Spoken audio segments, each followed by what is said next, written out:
네, 안녕하세요. 슈이트입니다. 오늘은 슈이트가 아니라 BOL 슈즈랩 사용 설명을 위해서 영상을 찍겠습니다. 오늘은 그래서 조던 1 크림슨 틴트 준비했고요. 그리고 드라이기, 그리고 슈즈랩, 그리고 방습제, 그리고 오늘은 아마 쓸 일이 없겠지만 슈페이퍼까지 있습니다. 일단 이 슈즈랩을 꾸기거나 이제 뭐 좀 만지게 되면은 이제 좀 소음이 많이 들어가기 때문에 제가 소음 때문에 말을 해도 먹힐 수가 있어요. 그래서 가능한 거는 이제 자막으로 좀 대신을 하고 슈즈랩 뭐 설명할 수 있는 거는 말로써 좀 설명을 드리겠습니다. 슈즈랩 같은 경우는 저희가 이제 대한민국 최초로 양산을 시작해서 판매를 거의 한 6년 정도 해오고 있고요.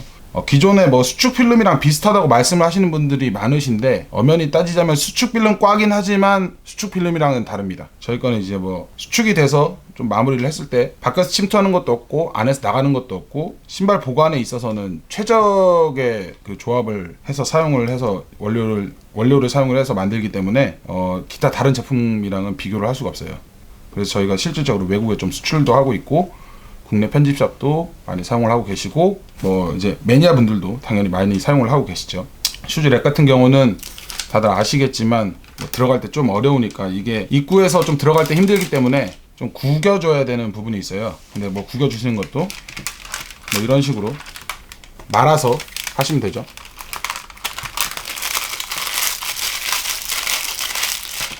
자, 이렇게 말아서 조금 구겨주시면 좀 들어갈 때 편해요. 자, 그러면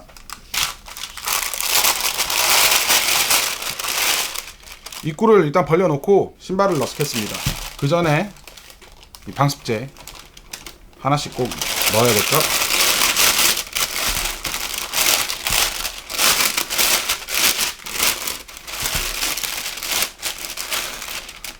자, 이렇게 넣습니다. 근데 주의하실 게 하나 있어요. 신발에 슈즈랩을 싸시기 전에 오염이 있으면 안 됩니다. 오염이 있으면 이렇게 중창이라든지 뭐 아웃솔 이런 데 오염이 묻어 있는 상태로 슈즈랩을 장시간 놔두게 되면은 뭐 슈즈랩을 굳이 안 하시는 부분에서도 마찬가지지만 장시간 놔두게 되면 이게 이런 하얀색 미드솔 같은 게 오염 때문에 변색이 돼요. 그게 착색이 돼 버리기 때문에 그러면은 안 빠집니다. 그래서 슈즈랩을 하시기 전에는 무조건 깨끗한 상태로 하셔야 됩니다.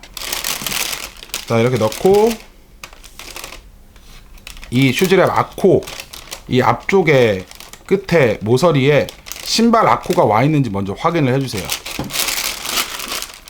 그러면 보시면 다 들어갔죠. 다 들어간 상태에서 이렇게 한번 돌려보는 거예요.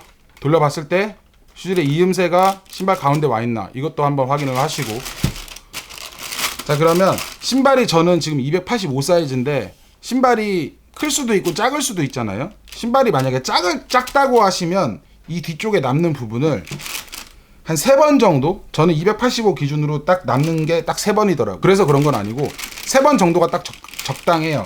그래서 1번, 2번, 3번 이렇게 접었을 때 안 남죠.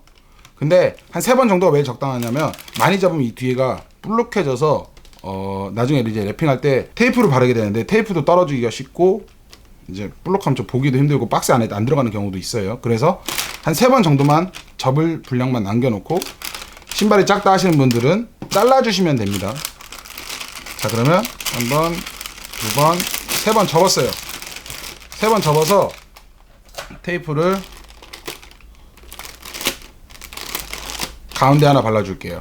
그리고 밑에 한번 발라줄게요. 그럼 이쪽 부분이 남겠죠. 그럼 이걸 밑으로 내리시는 분들도 계시고 위로 올리시는 분들도 계시는데 저는 위로 올릴 거예요. 위로 올리는 게 전 더 보기가 좋더라고요. 뭐 어떻게 하든지 상관은 없습니다. 자, 그러면 일단 랩핑을 하기 전 단계는 다 완성이 된 거예요. 근데 랩핑을 하게 되면 쭈그러들잖아요. 자, 이게 쭈그러들었을 때 이렇게 빵빵해지죠. 안에 공기가 있기 때문에. 그럼 공기가 나갈 구멍을 한번 만들어 줄게요. 뒤에를 살짝 피세요.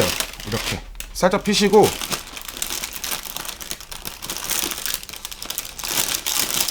손가락 하나 정도만 들어갈 수 있게끔 구멍을 만들어 줍니다. 그 다음에 뭐 위에 어퍼, 아웃솔 옆에 마지막에 후처리하고 드라이기로 쐬주시면 끝나는 거예요. 한번 보여드릴게요.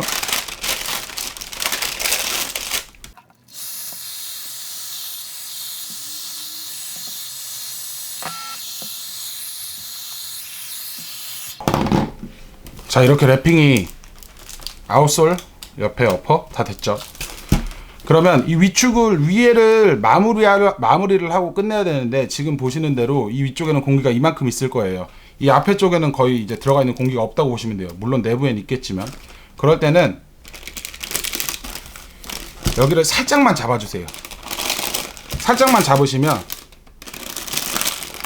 딱 느껴지실 거예요. 이 앞에 손대고 있으면은 공기가 빠져나왔다는 느낌이 들어요. 여기를 이렇게 살짝 눌러주셔도 돼요. 누른 상태에서 다시 마무리를 해주는 거죠. 똑같이 3번 접은 상태로 마무리를 해주는 거예요. 이 상태인데 이대로 접어서 뒤에 갖다 대줍니다. 그리고 또 한번 테이프로 마무리를 해요. 자, 이렇게 되면은 이제 신발이랑 완벽한 모양이 일치가 되죠. 그럼 여기서 랩핑을 마무리를 해줄게요.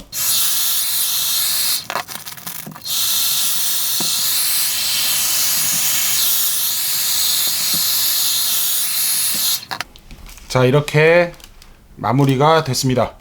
보시면 신발 모양 그대로 필름이 줄어들어서 신발에 거의 붙다시피 해서 이렇게 되어 있는데, 슈페이퍼 같은 경우에는 뭐 에나멜이나 뭐 이제 후처리된 신발, 후가공된 신발, 뭐 이제 신발이 다 만들어진 다음에 위에 뭐 페인팅을 입힌다든지 그런 신발, 그리고 프린팅된 거, 뭐 오프화이트 조던 같은 거 이제 아웃솔에 뭐 글씨가 써 있죠, 프린팅이 돼 있죠. 그런 부분은 이제 보호하기 위해서 필요한 겁니다. 이게 오래되면은, 예전에도 한번 그런 분이 계셨는데 조던 11 브레드 로우가 슈즈 랩을 해서 선물을 받으셨는데, 그걸 그냥 놔두시다가 에나멜이랑 슈즈 랩이랑 엉켜 붙은 거예요. 근데 물론 저희 제품은 아니었어요. 저희도 그런 리스크는 충분히 인지하고 있기 때문에 최대한 안 달라붙게 제조는 하긴 합니다. 근데 유사품이 있으니까, 뭐 아니면 해외에서 들어왔던지 그럴 수도 있으니까, 어쨌든 어떤 방면에서건 슈페이퍼는 꼭 보호할 부분에는 써주시는 게 제일 좋아요. 신발을 2개를 한꺼번에 랩핑을 하시면 안 돼요. 2개를 한꺼번에 랩핑을 하시면 신발이 이 수축 필름의 수축률이라는 게 다 존재하기 때문에, 수축률이 뭐 중국 거는 엄청나거든요. 근데 그러면은 신발이 이렇게 쪼그라들어요. 신발이 쪼그라드는 경우가 생기면 신발 모양이 그냥 다 망가집니다. 그래서 무조건 한 짝씩 랩핑을 하시는 게 맞는 방법이고, 또 하나는 신발을 제가 4개월에서 6개월 정도만 보관하라고 그렇게 써놔요. 왜냐하면 신발 자체가 만약에 이게 정말 깨끗한 신발이라도 어떤 일이 일어났을지 모르는 거거든요. 물론 10개월 이상 보관하시는 분들도 계시고 그렇죠. 근데 최소한 신발은 한 번씩은 봐주시는 게 맞다고 생각을 해서, 그리고 어떤 일이 생길지 모르기 때문에, 그래서 그렇게 써놓은 겁니다. 이렇게 보시면은 이렇게 눌러도 뒤축에서 바람 한 점 안 나와요.